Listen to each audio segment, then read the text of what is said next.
Is being vegan halal or haram? Permissible or forbidden? Well, since it's January or veganuary, I thought now might be a good time to explore this question. What does Islam say about veganism, vegetarianism, or just eating a plant-based diet? Well, as I found out quickly, it's a little bit more complicated than you might think. My name is Shahrukh, I'm a Muslim and a doctor, and let's get started. So most of us know that for Muslims, eating meat is generally permissible, provided that it's been slaughtered in a correct and halal manner, and that it doesn't come from pigs or any of the other forbidden animals. Having said that, why would some Muslims choose to be vegetarian or vegan in that case? Well, from what I've come across, a plant-based diet might be desirable for two main reasons. First of these reasons is for health. For example, some of us have allergies that make eating meat difficult. I myself have an allergy to both chicken and eggs, which is a bit annoying. But it means that I often find myself consuming vegan-based foods, or especially vegan desserts, so that I can satisfy my sweet tooth without landing myself in the hospital.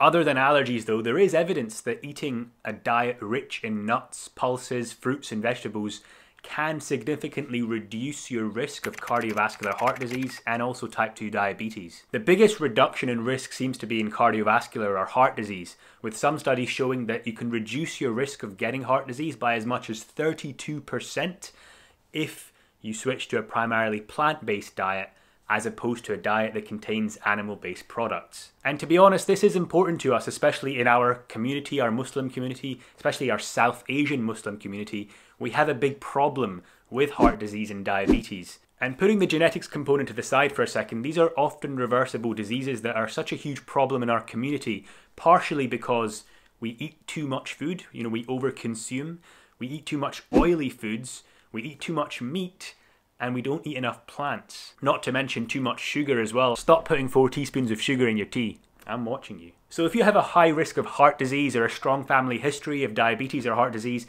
it might be worth considering increasing your intake of plant-based foods and reducing your consumption of meats. And the second and perhaps biggest reason for many Muslims and non-Muslims to become vegan or vegetarian is because of the principles or the ethics of it.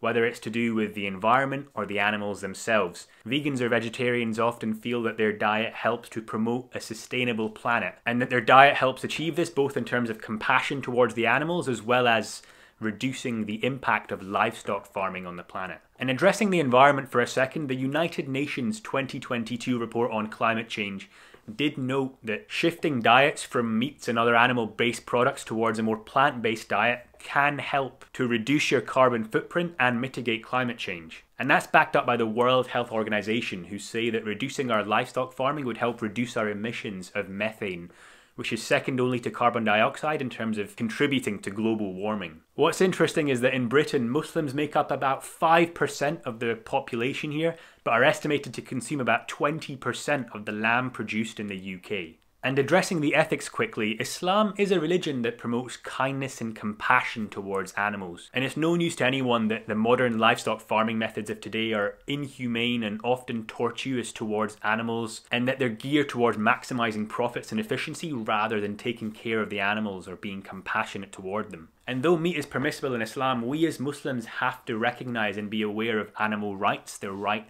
to be treated fairly, to not be tortured unnecessarily, and if they are to be killed, then to be killed in a halal manner. It's even recommended that one animal should not be witness to another animal being killed for meat. And these are the kinds of conditions that are not really met in modern farms. Okay, so moving forward, what does Islam say about the issue?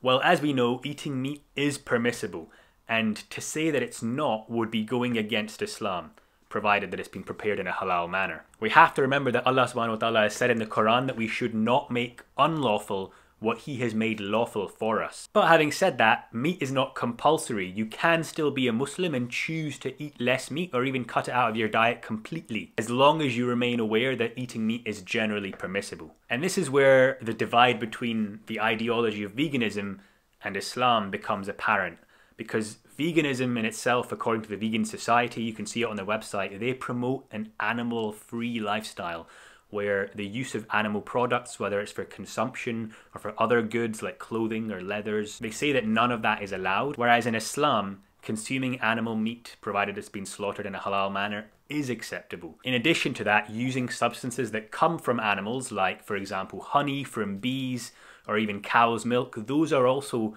not only acceptable in Islam, but actually encouraged. They were part of the Prophet, peace be upon him, sunnah, whereas those things, milk and honey, are not allowed under veganism. And so there is a bit of a divide between the two. And we as Muslims follow Islam, so we need to be mindful of the differences between the two so that we remain truthful and faithful towards Islam rather than going fully towards veganism. What about the Prophet, peace be upon him? Did he eat meat?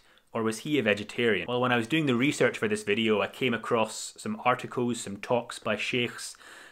Sheikh Hamza Yusuf is one of the sheikhs that talked about this. He said that in the times of the earliest Muslims, that meat was a relatively rare commodity anyway. That if you were poor, as most of the people then were, you wouldn't really eat meat, maybe only on Eid day.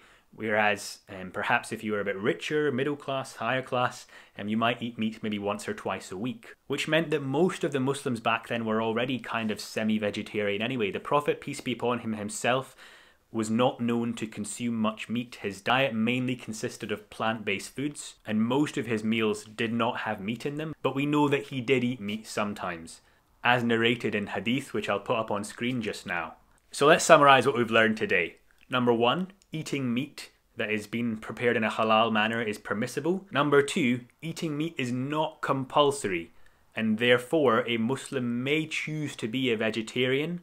He may even choose to consume a primarily or completely plant-based diet, but he must maintain and accept the principle that halal meat is permissible. And finally, that eating substances that come from animals such as honey and cow's milk are not only allowed, but they're encouraged under the sunnah of the Prophet, peace be upon him. I hope you found that interesting. Maybe now you'll start to consume more plant-based foods now that you know about the health and environmental benefits. Or not, it's your choice. I know some of you like chicken too much. Anyway, references are in the description below. Jazakallah khair for watching. Thank you for taking the time. Take care of yourself. Assalamu alaikum.